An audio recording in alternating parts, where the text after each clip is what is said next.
ராதையை விட்டுவிட்டு நம்மால் கண்ணனை நினைத்து பார்க்க முடியாது. கண்ணனின் மென்மைக்கும் நளினத்துக்கும் ராதையே மூல காரணம். ராதையே கண்ணனின் கீதம், அவனது ஆனந்த நடனம். அவனுடைய பெண்மை பண்புக்கு சரியான ஒரு குறியீட்டை சீன மொழியில்தான் காண முடியும். அதற்கு யின் யாங் என்று பெயர். ஒவ்வொரு சொல்லுக்கும் பொருளுக்கும் சீன மொழியில் படங்கள் உண்டு. பிரபஞ்சத்துக்கு யின் யாங்குதான் குறியீடு.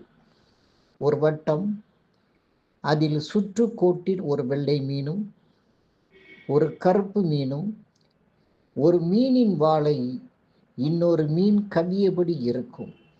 இவை இரண்டும் இணைந்து பூரண பிரபஞ்சமாகிறது.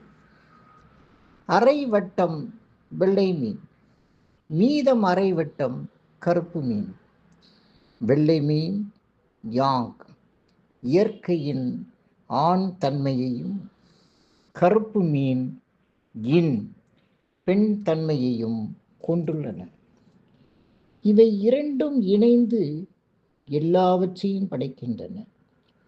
ராதையும் கண்ணனும் வாழ்வின் முழுமையான வட்டம்.